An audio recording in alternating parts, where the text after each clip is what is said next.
Hello everybody, আমি Nobel Shah আপনাদের সকলকে আরও একবার স্বাগত জানাচ্ছি আমার মাইক্রোসফট অফিস 2010 সিরিজের ভিডিও টিউটোরিয়ালসগুলোতে। প্রিভিয়াস ক্লাসে আমরা আমাদের এক্সেলের বিভিন্ন অপশানসগুলো নিয়ে আলোচনা করছিলাম, এক্সেল 2010-এর বিভিন্ন অপশানসগুলো। তো আমি আরেকবার একটু মনে করিয়ে দিই যে আমরা গত ক্লাসে যা যা নিয়ে আলাপ করেছিলাম তার মধ্যে ছিল enter and revise data, move data within a workbook, and then find and replace data, correct and expand upon worksheet data, define Excel tables, and freezing row and column titles. আজকে আমরা এক্সেলের খুবই ইম্পর্ট্যান্ট একটি class করব, খুব important একটি class, যেখানে আমরা আলোচনা করব কিভাবে ডেটা গ্রুপের একটা নাম দেয়া যায় যাতে করে ক্যালকুলেশন আমরা খুব সহজে করতে পারি। তারপর আমরা বিভিন্ন ফর্মুলাস এবং ফর্মুলার সাথে ফাংশনসগুলো নিয়ে আলোচনা করব, বিভিন্ন ধরনের ফাংশনস। অ্যান্ড দেন আমরা কি করে ফর্মুলা ক্রিয়েট করতে হয় বা কি করে ভ্যালু ক্যালকুলেট করতে হয় এগুলো নিয়ে আলোচনা করব। অ্যান্ড দেন আমরা সামারাইজ করব data that meets specific conditions.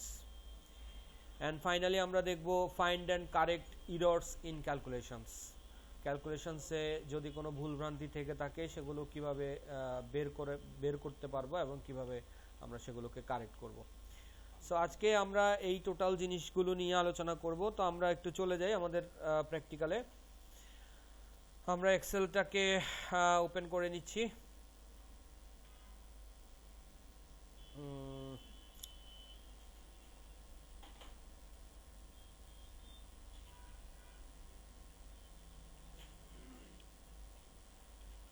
Right, so আজকে আমরা প্রথমে শুরু করব হচ্ছে আমি একটু অর্ডারটা একটু চেঞ্জ করে নিচ্ছি যাতে করে আপনাদের বুঝতে সুবিধা হয়। সো আমরা প্রথমে ক্যালকুলেশনসগুলো দেখব আগে, তারপর আমরা ফর্মুলা ফাংশনসে যাব, তারপর আমরা নেমিং গ্রুপ অফ ডেটাতে যাব।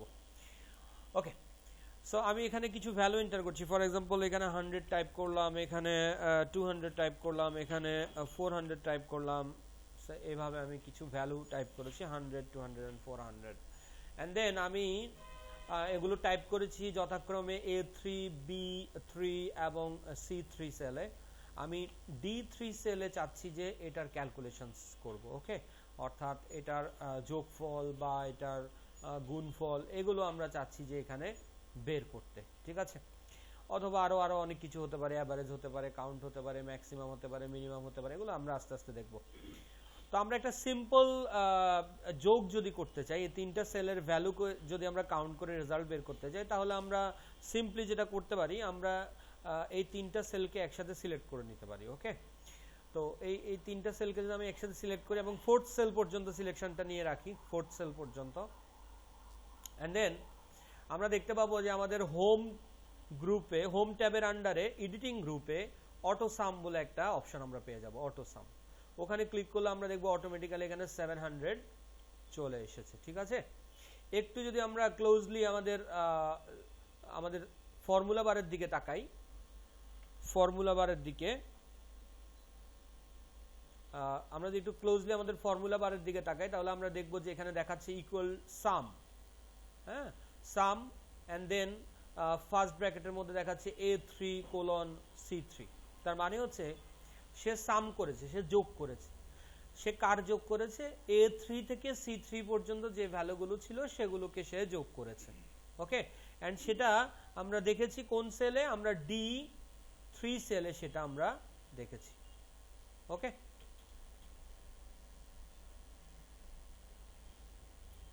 ঠিক আছে।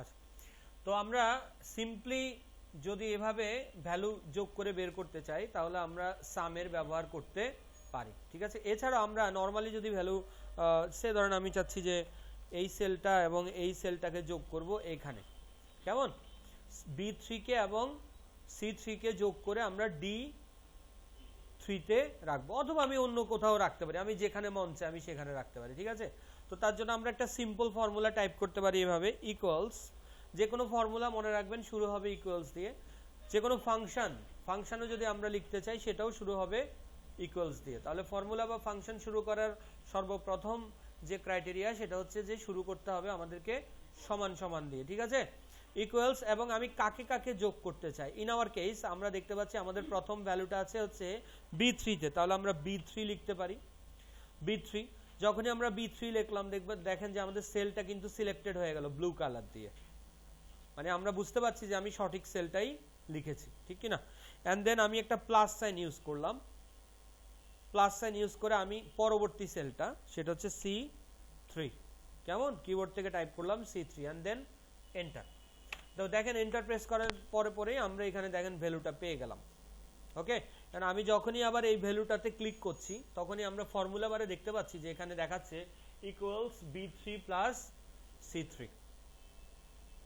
ঠিক আছে, তো এইভাবে চাইলে আমরা সিম্পলি কোনো একটা যোগ করতে পারি, অথবা আমরা যদি বিয়োগ করতে চাই এখানে সে আমি লিখলাম 500, এখানে লিখলাম 200, আর এখানে লিখলাম ইকুয়ালস সে।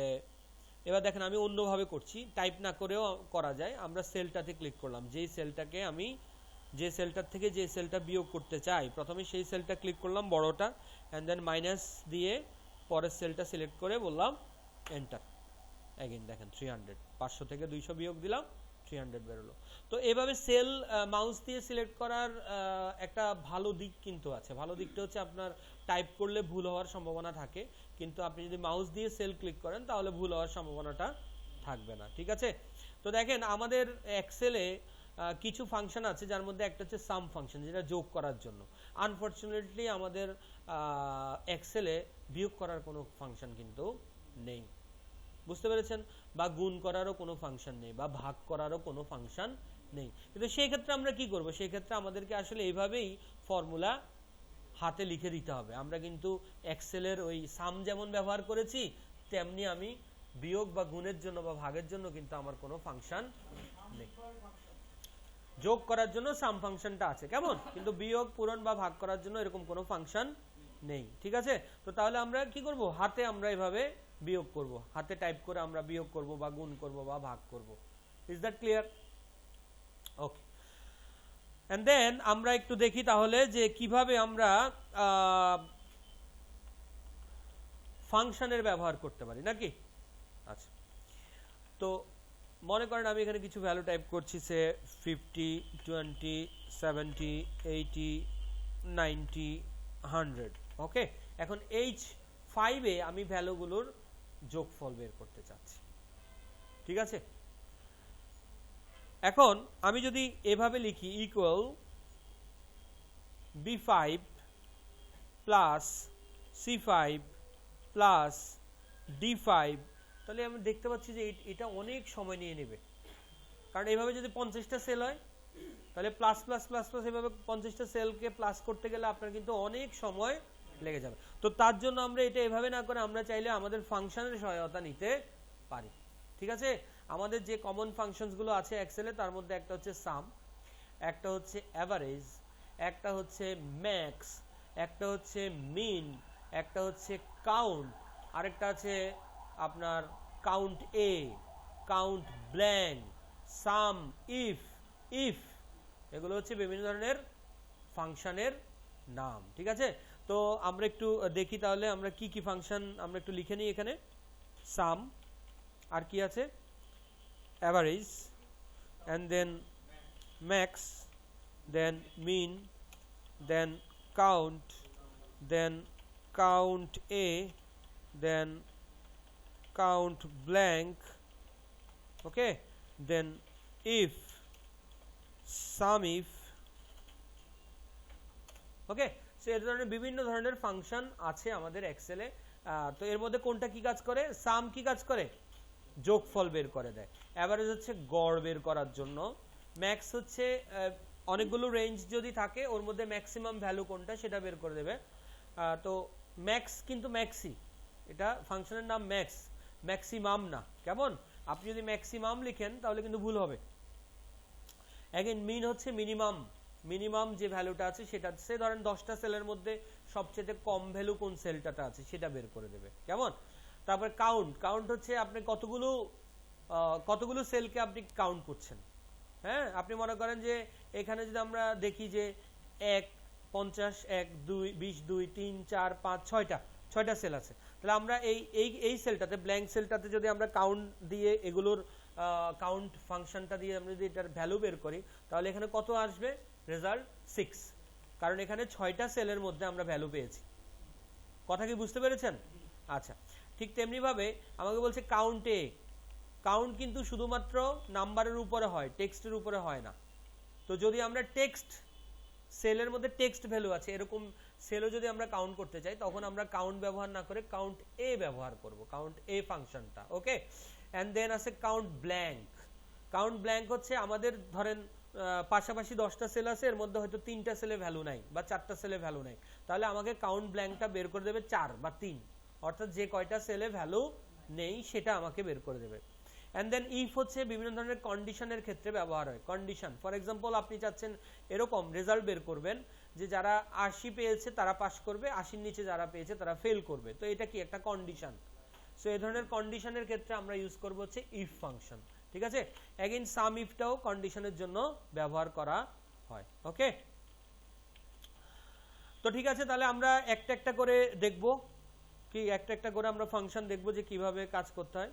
আর নরমাল ফর্মুলা কি বুঝতে পেরেছি তো আমরা? নরমাল ফর্মুলা আমি আরেকবার একটা নরমাল ফর্মুলা দেখে, ফর এক্সাম্পল আমি এখানে লিখলাম হচ্ছে 50, এখানে লিখলাম হচ্ছে 20, এন্ড দেন আমি চাচ্ছি যে এইখানটাতে এসে আমি এটার রেজাল্ট বের করব, সেটা হচ্ছে G17 এ আছি আমি এখন, কেমন? আমি কোথায় আছি সেটা বোঝার জন্য আমরা সিম্পলি আমাদের নেম বক্সে দেখব, নেম বক্সে আমাদেরকে দেখাবে G17 দেখাচ্ছে আমাকে। ওকে, সো আমি ইজিলি বুঝতে পারছি যে আমি আসলে কোথায় আছি, কেমন? যে এখন আমি C17 এ আছি, B17 এ আছি, D20 তে আছি। ওকে, সো ধরেন আমি এবার D16 এ গেলাম, এখানে আমি লিখলাম ইকুয়ালস, এন্ড দেন এই সেলটা এটা হচ্ছে B11, দেন আমি স্টার, আমাদের কিবোর্ডে শিফট 8 দিলেই আপনি স্টার মার্কটা পেয়ে যাবেন, অথবা নাম্বার প্যাডেও স্টার আছে, স্টারটাই হচ্ছে আপনার গুণ করার জন্য, অ্যাস্টেরিক যেটা, কেমন? এন্ড দেন পরের সেলটা, যে সেলটার সাথে আমি গুণ করতে চাচ্ছি, এন্ড দেন এন্টার। সো এইভাবে আমরা চাইলে গুণফল বের করতে পারি, ঠিক আছে? ঠিক তেমনি ভাবে আমরা যদি চাই যে আমরা এখানে লিখলাম 100, এখানে লিখলাম সে 20, এন্ড দেন এখানে আমরা চাচ্ছি এটার ডিভাইড করে ভাগফলটা বের করব। সো ইকুয়ালস সমান সমান এই সেলটা, দেন ভাগের জন্য আলাদা কোনো সাইন কিন্তু আমাদের কিবোর্ডে নেই, এটা হচ্ছে ব্যাকস্ল্যাশ, আমাদের কিবোর্ডে যে ব্যাকস্ল্যাশটা আছে এটাই হচ্ছে ভাগের জন্য, ঠিক আছে? তো এন্ড দেন পরের সেলটা হচ্ছে এইটা, দেন এন্টার, দেখেন 5 বের করে দিয়েছে, 100 ভাগ 20 হচ্ছে 5। ওকে, সো এইভাবে চাইলে আমরা সিম্পলি ফর্মুলার মাধ্যমে আমাদের রেজাল্টটাকে বের করতে পারি, কিন্তু সব জায়গায় মানে সিম্পলি ফর্মুলা লেখা যায় না, যেখানে অনেকগুলো ভ্যালু, অনেক ডেটা নিয়ে আমাকে ক্যালকুলেশন করতে হবে, সেখানে সিম্পলি এভাবে হাতে টাইপ করে করা ভেরি টাইম কনজিউমিং, ঠিক কি না? আর তাছাড়াও কিছু কিছু জিনিস আছে যেগুলো আসলে ফাংশন দ্বারাই হবে, সেগুলো আমরা হাতে করতে পারবো না। ফর এক্সাম্পল অ্যাভারেজ, কি ফর এক্সাম্পল আপনার ম্যাক্স, মিন, কাউন্ট, এগুলো আসলে হাতে করা সম্ভব না, ঠিক আছে? আচ্ছা, তাহলে সিম্পল ক্যালকুলেশন কিভাবে করতে হলো এটা মোটামুটি ক্লিয়ার তো? আমরা সিম্পল ক্যালকুলেশন করার জন্য আমরা এইভাবে ফর্মুলা টাইপ করতে পারি। আচ্ছা, এখন দেখেন আমরা কিছু কিছু সেলে যখন ক্লিক করছি তখন আমার ফর্মুলা বারে শুধুমাত্র তার ভ্যালুটা দেখাচ্ছে, আবার কিছু কিছু সেলে যেখানে আমরা ফর্মুলা টাইপ করেছি সেখানে ক্লিক করলে দেখেন আমার কিন্তু ফর্মুলা দেখাচ্ছে। কথা কি বুঝতে পেরেছেন? হ্যাঁ, কারণ আমরা এই সেলটাতে কিন্তু 5 আছে, স্টিল 5 কিন্তু এখানে দেখাচ্ছে না, এখানে কিন্তু ফর্মুলা দেখাচ্ছে, বিকজ আমরা এখানে একটা ফর্মুলা ব্যবহার করেছি। বুঝতে পেরেছেন? তো মনে রাখবেন আমরা যেই সেলে ফর্মুলা টাইপ করব, মানে ফর্মুলা আমরা ইউজ করব, সেটার এগেইনস্টে আমরা ফর্মুলা বারে ফর্মুলাটাই দেখতে পাবো, আর যে সেলে কোনো ধরনের কোনো ফর্মুলা থাকবে না সেটা সিম্পলি তার ভ্যালুটাই শো করবে। ক্লিয়ার? আচ্ছা, তো আমরা আমি কিছু বেসিক জিনিস নিয়ে আরেকবার একটু আলোচনা করে নিই, তারপর আমি আপনাদেরকে ফাংশনে নিয়ে যাব। তার মধ্যে প্রথম হচ্ছে যে আমরা ফন্ট সেকশনে যদি দেখতে পাই, ফন্ট সেকশনে bold, italic, underline, colour change করা, ফন্টের নাম চেঞ্জ করা, ফন্টের সাইজ চেঞ্জ করা, এগুলো অলরেডি আমরা দেখে এসেছি, কেমন? মাইক্রোসফট ওয়ার্ডেও দেখেছি। অ্যালাইনমেন্টে এখানে আমরা দেখতে পাচ্ছি যে আইকনগুলো আছে অ্যালাইনমেন্টের, এগুলো দিয়ে কি হয় আপনারা নিশ্চয়ই জানেন, মিডল, রাইট, কি না? হ্যাঁ, আচ্ছা। তারপরে এখানে আছে আপনার এখানে একটা আছে আপনার যেটাকে বলে হচ্ছে ওরিয়েন্টেশন, এইটা নতুন এক্সেলের জন্য। এবং আরেকটা জিনিস আছে এখানে র্যাপ টেক্সট এবং মার্জ অ্যান্ড সেন্টার, এই তিনটা জিনিস এক্সেলের জন্য নিউ। আমি একটু আলাপ করি এগুলো নিয়ে আপনাদের সাথে। প্রথমত আমরা আলাপ করি হচ্ছে আমাদের ওরিয়েন্টেশন নিয়ে। ফর এক্সাম্পল আমি এখানে একটা নতুন ট্যাব নিচ্ছি, এখানে আমি টাইপ করলাম সানডে। ওকে, সানডেকে আমরা অটোফিল করে সেদিন দেখেছিলাম কিভাবে বাকিগুলো পাওয়া যায়, মনে আছে নিশ্চয়ই? বা আমি এখানে সান লিখলাম, হ্যাঁ, সান লিখে আমি এগুলোকে অটোফিল করে পাশাপাশি আমি Tuesday, Wednesday, Thursday, Friday and then Saturday পর্যন্ত নিয়ে ছেড়ে দিলাম। ওকে, সো আমি চাচ্ছি যে আমার এই রেঞ্জটা, যেই রেঞ্জটা আমরা লিখলাম এখানে সান থেকে সেট পর্যন্ত, এইটার ওরিয়েন্টেশনটাকে চেঞ্জ করব। ওরিয়েন্টেশন মানে হচ্ছে টেক্সটটা আসলে কিভাবে দেখাবে, এটা কি অ্যাঙ্গেল ওয়াইজ দেখাবে নাকি এটা লম্বালম্বি দেখাবে। তো এই ওরিয়েন্টেশনগুলো চাইলে আমরা এই অ্যালাইনমেন্ট গ্রুপে এখানে যে ওরিয়েন্টেশনের যে আইকনটা দেখতে পাচ্ছি আমরা, এ বি লেখা আছে, দেখেন এখানে ক্লিক করলে দেখবো আমরা বিভিন্ন ধরনের ওরিয়েন্টেশন আছে এখানে, কেমন? তো আমি প্রথমটা সিলেক্ট করলাম অ্যাঙ্গেল কাউন্টার ক্লকওয়াইজ, দেখেন এটা কেমন হয়ে গেছে, অ্যাঙ্গেল হয়ে গেছে কাউন্টার ক্লকওয়াইজ, কেমন? আচ্ছা, তারপর এখানে আরো কিছু অপশন আছে। ফর এক্সাম্পল এখানে আছে অ্যাঙ্গেল ক্লকওয়াইজ মানে ঘড়ির কাঁটা যেভাবে ঘোরে, আর আগেরটা ছিল ঘড়ির কাঁটার বিপরীতে, কাউন্টার ক্লকওয়াইজ, ঠিক না? কি বোঝা যাচ্ছে তো? ওকে, এছাড়া আর কি আছে দেখি আমরা। এছাড়া আরো আছে আপনার ভার্টিক্যাল টেক্সট, ভার্টিক্যালি দেখাচ্ছে লম্বালম্বি ভাবে। রোটেট টেক্সট আপ, আমরা রোটেট করে উপরের দিকে নিয়ে গেলাম। তারপরে আছে হচ্ছে রোটেট টেক্সট ডাউন, রোটেট করে নিচের দিকে নিয়ে আসলাম। তারপরে আছে হচ্ছে আপনার এগেইন আমরা যদি আবার অ্যাঙ্গেল কাউন্টার ক্লকওয়াইজে যাই, এটা এখন এভাবে চলে আসছে, ঠিক আছে?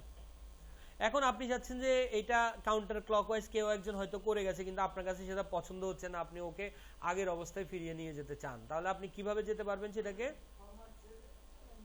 কন্ট্রোল জেড নাকি কন্ট্রোল জেড দিয়ে হবে, এখন হবে, কিন্তু যখন সেভ করে ফাইলটা কেউ বেরিয়ে যাবে এবং আপনি আবার আসবেন তখন তো আর কন্ট্রোল জেড দিয়ে হবে না।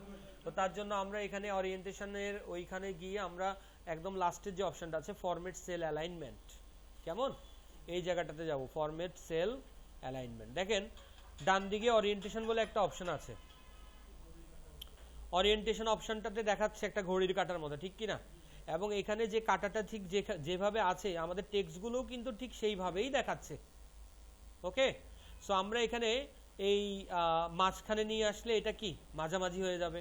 আমরা এখানে যদি এই এদিকে নিয়ে আসি তাহলে -45 ডিগ্রিতে দেখেন ঘুরে গেল, ঠিক আছে? তো এটা আসলে আমাদেরকে কোথায় রাখতে হবে? জিরোতে। যদি আমরা কোনো ধরনের কোনো অ্যালাইনমেন্ট না চাই, ডিফল্ট অ্যালাইনমেন্টটা যদি আমরা রাখতে চাই, তাহলে আমরা এটাকে 0 ডিগ্রিতে নিয়ে আসবো। দেখেন প্রত্যেকটা কাটা যখনই আপনি চেঞ্জ করছেন ডিগ্রি চেঞ্জ হচ্ছে, কেমন? তাহলে আমরা এখানে কি করব? 0 ডিগ্রি করে ওকে দিয়ে বেরিয়ে আসবো, তাহলে আমরা আগের মতো আবার পেয়ে গেলাম। ক্লিয়ার? আচ্ছা, তাহলে মার্জ ওরিয়েন্টেশন কি বোঝা গেল তো? আচ্ছা, এবার আমরা চাচ্ছি যে এখানে আমরা কিছু টেক্সট টাইপ করেছে, দিস ইজ এক্সেল 2010 প্রোগ্রাম, এরকম লিখলাম, ঠিক আছে?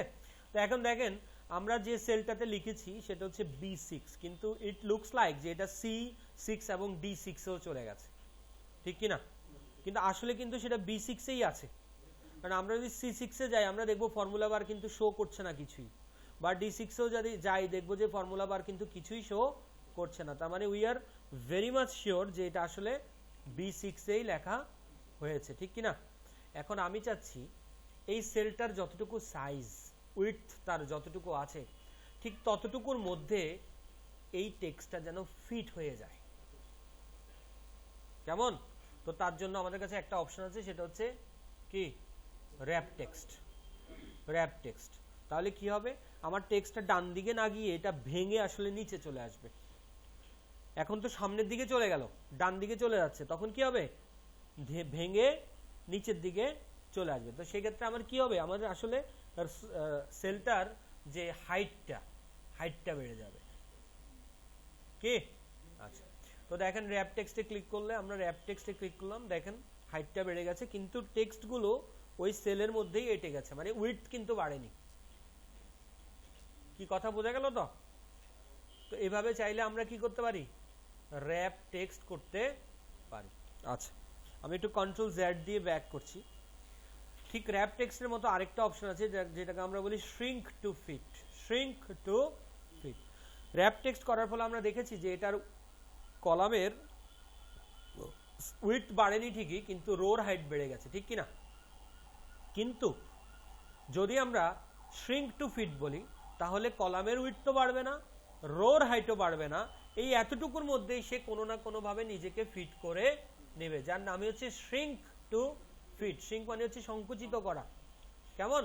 তাহলে শ্রিঙ্ক টু ফিট মানে শ্রিঙ্ক হয়ে তুমি ফিট হয়ে যাও এতটুকু জায়গার মধ্যে। ওকে, তো এখানে শ্রিঙ্ক টু ফিটের অপশনটা সরাসরি নেই, আমরা অ্যালাইনমেন্ট গ্রুপ থেকে আমরা ডায়ালগ বক্স লঞ্চারটাতে চলে যাব, ফরম্যাট সেলের, এন্ড দেন এখানে আমরা দেখতে পাবো যে এই বাম দিকে নিচে টেক্সট কন্ট্রোল যে সেকশনটা আছে তার মধ্যে শ্রিঙ্ক টু ফিট বলে একটা কথা আছে, shrink to fit, and then okay করলে দেখবো আমরা ওই অতটুকুর মধ্যেই টেক্সটটা অনেক ছোট হয়ে গেছে সাইজে, কিন্তু ফিট হয়ে গেছে। ক্লিয়ার? বোঝা গেল? ওকে, এবার আমরা আরেকটা জিনিস দেখি, সেটা হচ্ছে merge and centre. Merge and centre, merge and centre কি?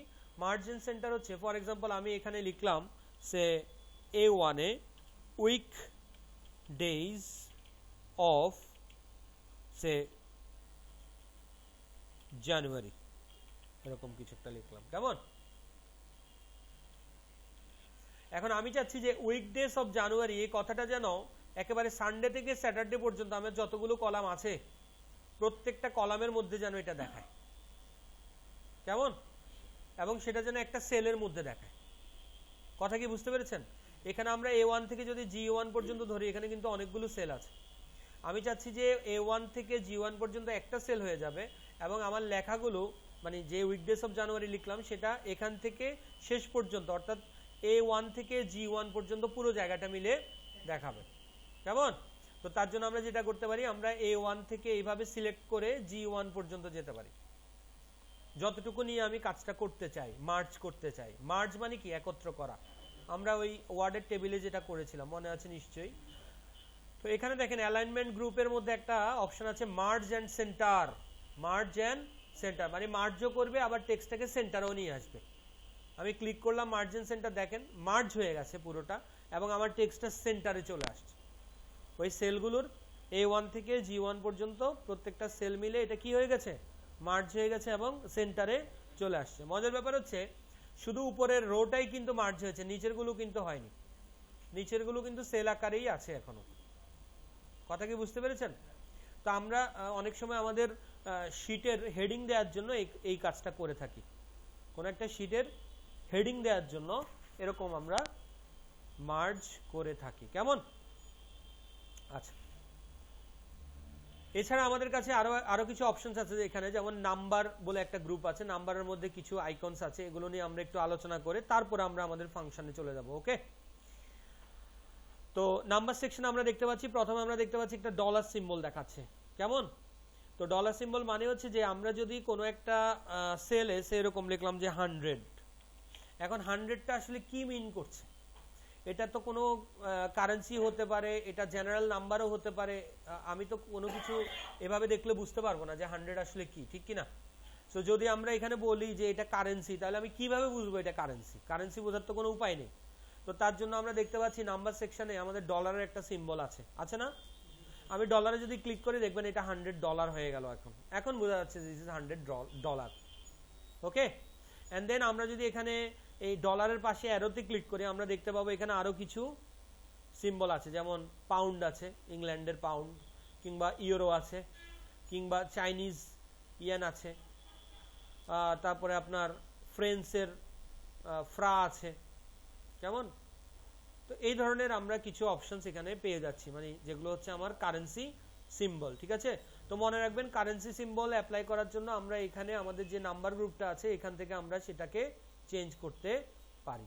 ঠিক আছে, যদি আপনি এই সেলটাকে আবার নর্মাল পর্যায়ে ফিরিয়ে নিতে চান, অর্থাৎ ডলার থাকবে না, নর্মাল ভ্যালু হবে, তাহলে আপনি এই অ্যাকাউন্টিং এর এখানে মানে যেখানে নাম্বার গ্রুপ আমরা দেখতে পাচ্ছি অ্যাকাউন্টিং দেখাচ্ছে, এখানটাতে ক্লিক করে আপনি জেনারেলে ক্লিক করবেন, জেনারেল, তখন দেখবেন যে আবার সেটা ডলার চলে যাবে এবং নর্মাল নাম্বার হিসাবে, জেনারেল নাম্বার হিসাবে দেখাবে। কেমন?